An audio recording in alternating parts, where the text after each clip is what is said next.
Buckingham Palace has said King Charles spent a short period of time in hospital today after experiencing the temporary side effects of his cancer treatment. Buckingham Palace has shared updates about King Charles's health before, but this time the shocking news didn't come from the palace.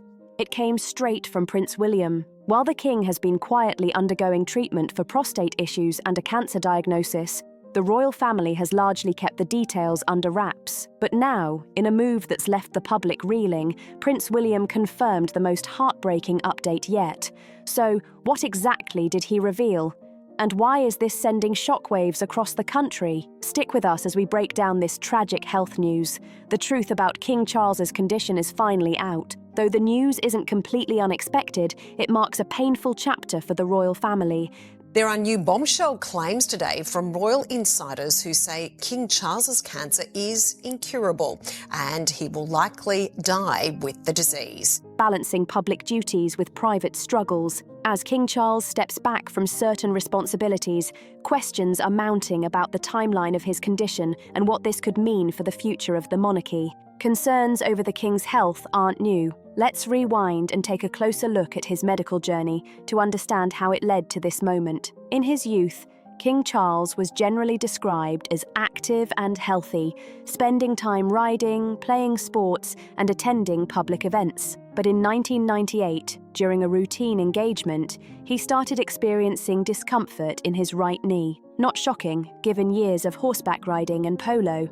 Those close to him noticed he'd sometimes wince during long walks or official appearances. By March 1998, doctors recommended a minor procedure to fix the issue, a laser keyhole operation, also known as arthroscopic surgery. It was routine, minimally invasive, and common for athletes or anyone with joint wear. The surgery went smoothly, and Charles recovered quickly. Yet, it was the first time the public got a glimpse into his private health concerns. Fast forward a few years to 2003, and Charles faced another challenge. During a public appearance, observers noticed him moving gingerly and sometimes pressing his hand to his abdomen. The reason? A hernia had developed, likely from physical strain. Despite the discomfort, he pushed through his engagements until it was time for surgery. In March that year, he was admitted to King Edward's Hospital, a royal family medical hub. The operation was straightforward, lasting only a few hours. Charles stayed overnight for observation and left the next day, reportedly in good spirits, even joking with the medical staff.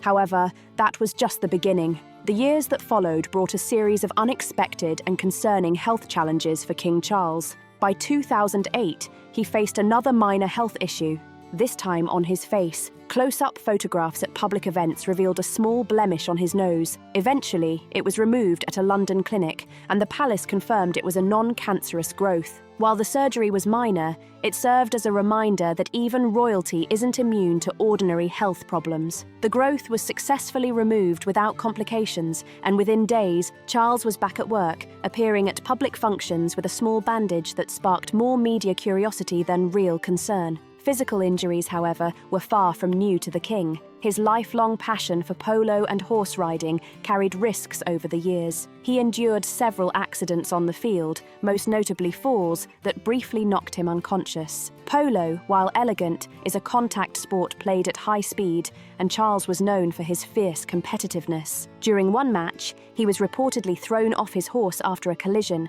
resulting in a head injury that required medical attention. In another, he suffered bruised ribs and a sprained arm. Yet despite these incidents, he continued to play well into middle age. Fortunately, none of these falls caused lasting neurological damage. These episodes made it clear Charles was willing to endure pain to uphold his duties and royal tradition. Fast forward to the pandemic years, and the king faced another health test. During the height of COVID-19, it was announced that he had tested positive for the virus. Given his age, there was genuine public concern. Reports indicated, however, that his symptoms were mild, and he remained isolated at his Scottish home. Remarkably, he continued virtual meetings and even joined online royal engagements while recovering. Those close to him said he was frustrated by the enforced rest, but remained disciplined, following medical advice to the letter. Then came 2024, a year that completely changed how he approached his health. In January,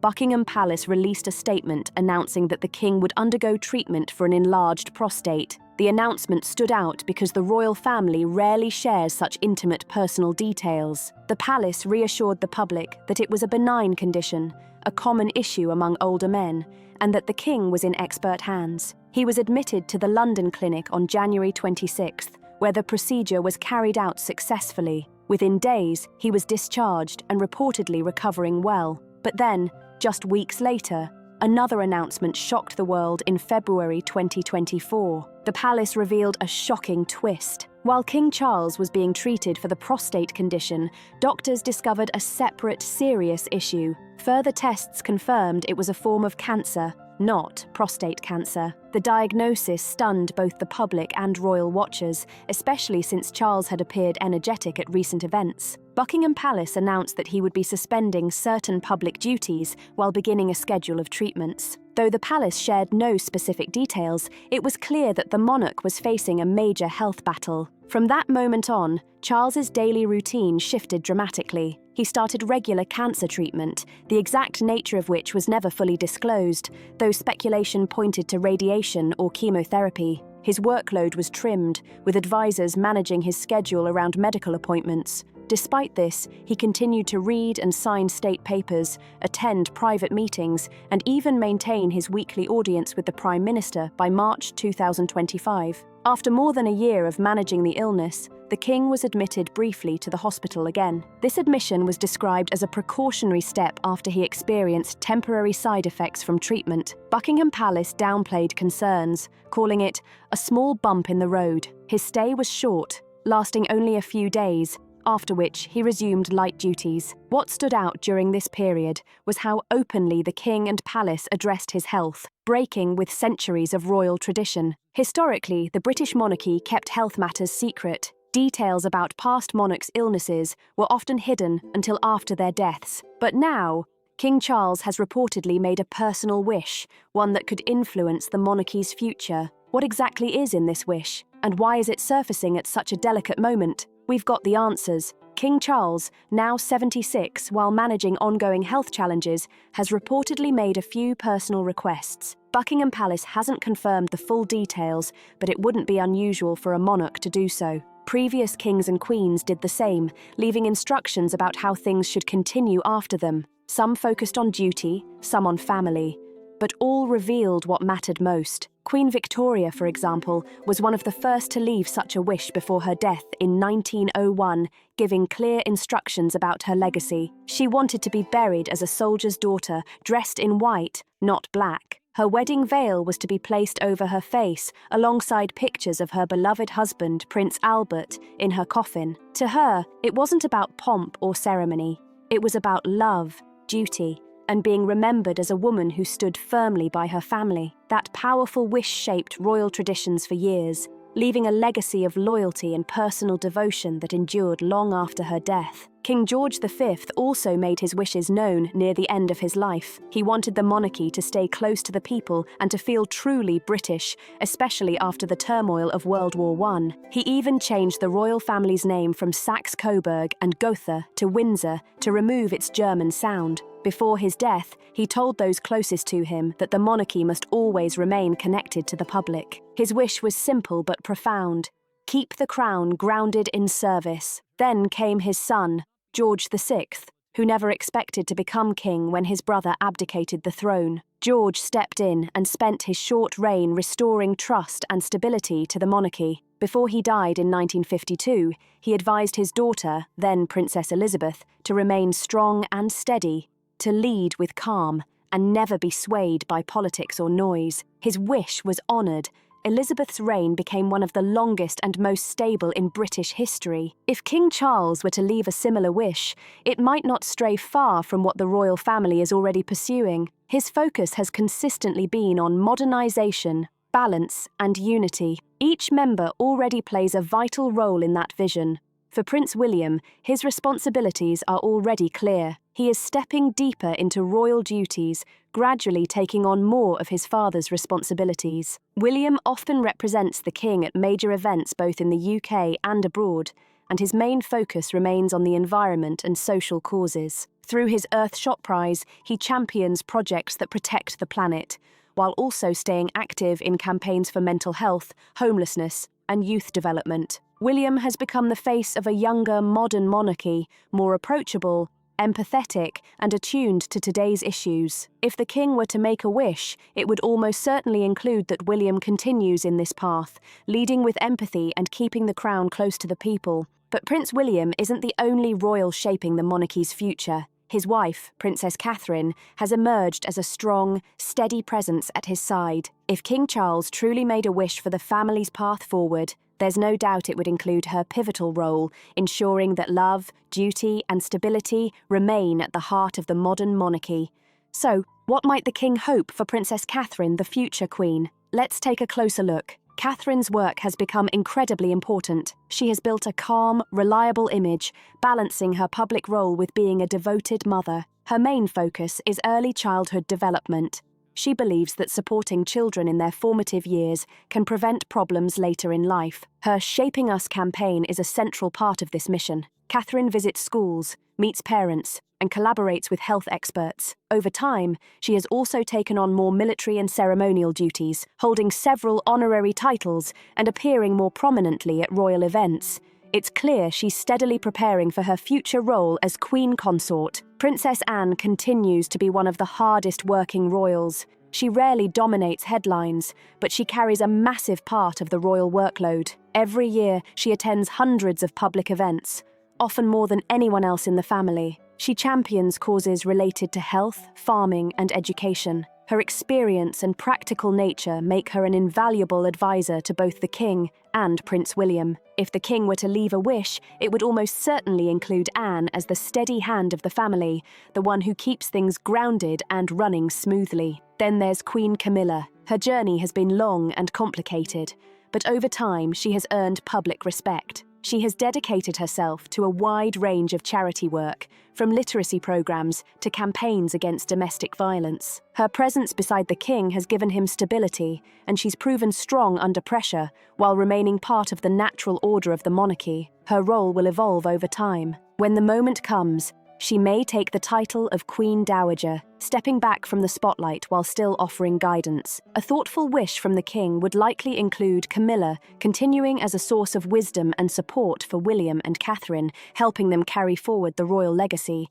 Of course, no discussion of the royal family is complete without mentioning Prince Harry. Since stepping back from royal duties in 2020, he has built a life in the United States with his wife, Meghan Markle, and their children. He continues to lead projects like the Invictus Games for wounded veterans and other charitable efforts, though his relationship with the royal family remains tense. Despite everything, Harry is still a Councillor of State, meaning he could legally act on behalf of the king if needed. While that's unlikely, it's a clear reminder that he remains tied to the institution, whether he fully embraces it or not. If the king were ever to put his thoughts into words, it's easy to imagine that he would want Harry and his family to find their way back in some form, maybe not as full-time working royals, but in a role that allows them to reconnect without conflict. King Charles has often spoken about the importance of family and reconciliation. A wish for peace between his sons wouldn't be surprising at all, but it's still unclear whether Prince Harry even wants to return to royal life.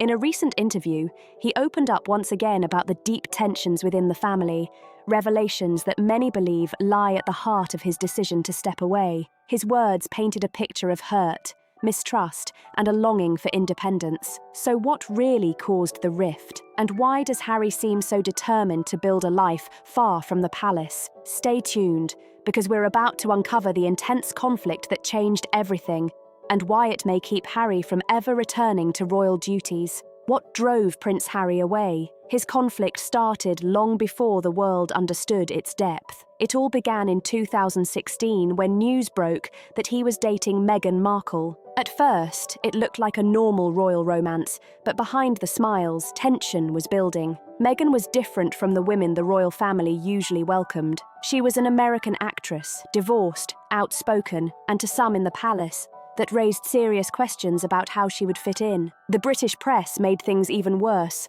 Some tabloids ran racist headlines and dug into her past, painting her as an outsider. Harry saw the tone early and recognized it as unfair, both in the media and inside the palace. Rumors circulated, and concerns about her background added fuel to the fire. Then Harry did something no one expected. In November 2016, he released a public statement confirming Meghan was his girlfriend and calling out the media for their treatment of her. It broke royal tradition, the never complain, never explain rule. But Harry felt he had to stand up. When Harry and Meghan married in May 2018, the world celebrated it as a sign of change. Yet the media attacks continued, and according to Harry, it reminded him painfully of how his mother, Princess Diana, had been treated. He began to fear history repeating itself. Things got worse when Meghan became pregnant with their first child, Archie. In their 2021 interview with Oprah Winfrey, Meghan revealed that during her pregnancy, there were concerns and conversations within the royal family about how dark Archie's skin might be. She also revealed that there were discussions about whether Archie would receive a royal title or even full security protection. For Harry and Meghan, these talks felt deeply hurtful and isolating. When Oprah asked who had made the comment, they refused to name the person, but just the accusation alone ignited a massive public uproar. The palace responded briefly, saying that recollections may vary, but by then, the damage was done. Trust between Harry, Meghan, and the rest of the family had already started to crumble. By late 2019, Meghan's mental health had suffered significantly. She later admitted feeling isolated, hopeless, and even having suicidal thoughts. At one point, she tried to seek help, but was told it could reflect badly on the royal family. Harry, having grown up witnessing how his mother's struggles were treated, was terrified. He began speaking more openly about the immense pressure they were under. In January 2020, the couple dropped a bombshell announcement they were stepping back from their royal duties. The news hit the world like a shockwave. The Queen quickly called a family meeting at Sandringham to discuss what the media later dubbed Megxit. Harry, Meghan, Prince Charles, and Prince William all attended. The meeting was tense, but civil. Harry explained they wanted a simpler life, away from constant media intrusion. The family agreed that the couple could split their time between the UK and North America while working toward financial independence. On paper, it seemed like a reasonable solution, but in reality, it changed everything. Shortly after, Harry and Meghan relocated first to Canada and then to California, giving up many of their official royal roles and funding. In March 2021, they sat down for their now famous interview with Oprah Winfrey, speaking candidly for the first time about the forces that had driven them away. Then came 2023, and Harry's memoir, Spare, hit the shelves. He shared deeply personal stories, from losing his mother to the intense strain in his relationship with Prince William. He claimed that William had once physically attacked him during an argument about Meghan and wrote about often feeling overshadowed by his brother's position as heir. The memoir, along with the couple's Netflix documentary, reopened old wounds. For Harry, it was his chance to tell his story, but for the royal family, it felt like another very public blow. Meanwhile, Harry's battle over security in the UK escalated. After stepping back, the British government decided he would no longer automatically receive state-funded police protection. Instead, his safety would be reviewed case by case by a committee called RAVEC. In 2022, he filed a lawsuit against the UK Home Office, claiming that removing his full security detail was unfair. He argued that RAVEC treated him differently from others who had stepped away from public duties, adding another layer of tension to his already strained ties with the royal family. The case dragged on for almost 2 years, capturing intense public attention. In February 2024, the High Court ruled against Harry. The judge acknowledged that his concerns were genuine, but ultimately stated that the government had acted within the law. Harry expressed his disappointment, saying the decision meant he couldn't safely bring his wife and children to the UK. Still unsatisfied, he appealed, hoping the Court of Appeal would side with him. But in May 2025, his appeal was dismissed. The judges noted they understood his fears, but agreed that the government's approach was reasonable. For Harry, it felt like another personal rejection from the country he was born into, adding tension to an already fraught situation. At the same time, Harry had been waging a long battle against the British tabloids. He blamed them for the constant invasion of his privacy and even for contributing indirectly to his mother's tragic death. He filed multiple lawsuits against major newspaper groups, accusing them of hacking his phone and hiring private investigators to dig into his personal life. In December 2023, he won a major case against the Mirror Group, with the court confirming that journalists had illegally gathered his private information. He was awarded damages, and other outlets later settled similar claims. Despite these legal victories, it remains uncertain whether Harry and Meghan will reconsider returning to the UK, especially now as King Charles faces serious health challenges and continues to call for family reconciliation. Public opinion is divided, and questions about the monarchy's future are growing. Is the king still fit to carry out his duties? Could he soon hand over power to Prince William, who has already taken on many royal responsibilities? And if so, how likely is that? Has anything like this ever happened before in royal history? Keep watching, because we're about to explore what the past reveals about the crown's future. Technically, it is possible for a king or queen to give up the throne while still alive. The law allows it, but it's not simple. A monarch cannot unilaterally step down. Parliament must agree and pass legislation to make it official. This is because the monarchy is part of the country's constitution, and every step must follow proper legal procedure. The clearest historical example occurred in 1936, when King Edward VIII chose to leave the throne. His case demonstrates that abdication is possible, but it must be legally sanctioned by Parliament. Edward wanted to marry Wallis Simpson, an American divorcee twice divorced. The government and the Church of England opposed the union, fearing a constitutional crisis. Edward chose to step down from the throne, a historic and dramatic decision. He signed a declaration formally giving up his position, but the paper alone wasn't enough. Parliament had to pass a law, known as His Majesty's Declaration of Abdication Act 1936, to make it official. That act not only legalised his abdication, but also allowed his brother, George VI, to become king. The decision had to be recognised across other countries sharing the same monarch, including Canada and Australia. This moment showed that abdication is possible, but only if Parliament formally approves it. Sometimes a monarch may not want to step down, yet is unable to carry out all duties due to health or travel. In such cases, the law provides tools for others to act temporarily, using mechanisms like the Regency Acts or Councillors of State. These legal tools allow other members of the royal family to manage official duties when the monarch cannot. It is not the same as giving up the throne. It simply ensures that government and royal responsibilities continue smoothly.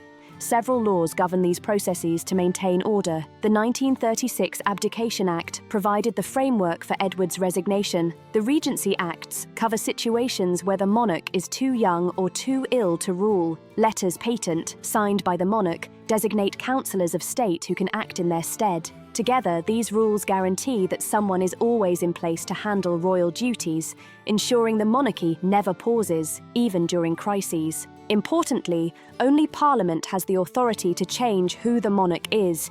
When a new king or queen takes the throne, there is both a legal and ceremonial process. The successor becomes monarch the moment the previous ruler dies or abdicates. The coronation that follows is a symbolic religious service where the Archbishop of Canterbury places the crown on the new monarch's head. This centuries-old tradition celebrates the monarchy, but does not itself create the new ruler. The real moment of change happens instantly when the throne becomes vacant. It is crucial to understand that accession and coronation are not the same thing. Accession occurs automatically upon the previous monarch's death or abdication. Coronation, on the other hand, is a formal ceremonial confirmation. For example, King Charles became monarch the moment Queen Elizabeth II passed away. His coronation months later was simply a public and religious event confirming what had already occurred. Likewise, if a monarch abdicates, the successor becomes king or queen immediately, ensuring continuity of the crown without delay or disruption.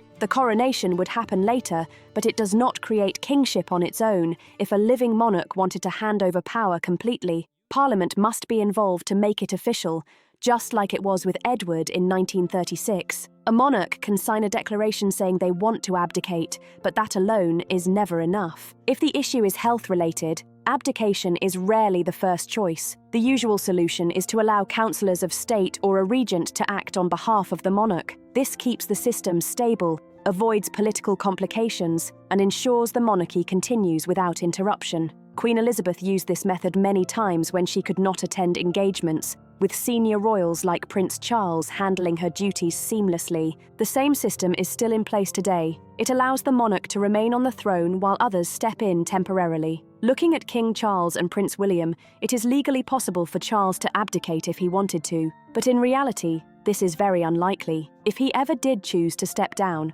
Parliament would need to pass a new Abdication Act, just like in 1936. Right now, Buckingham Palace prefers to rely on councillors of state. During Charles's recent health struggles, Prince William and Queen Camilla have taken on many of his public responsibilities. This approach is fully legal and ensures royal duties continue smoothly without disruption. Some wonder if William would perform better as king, and the answer is subjective. However, some facts stand out. William is younger, more energetic, and consistently popular in public opinion polls. He has spent years learning the role from both his father and grandmother. He also represents a modernized, approachable image of the royal family that appeals to many. So, what do you think? Should King Charles consider abdicating the throne due to his current health? Share your opinions in the comments section. If you enjoyed this video, don't forget to like, share, and subscribe to our channel. Also, click the next video on your screen. You won't want to miss it.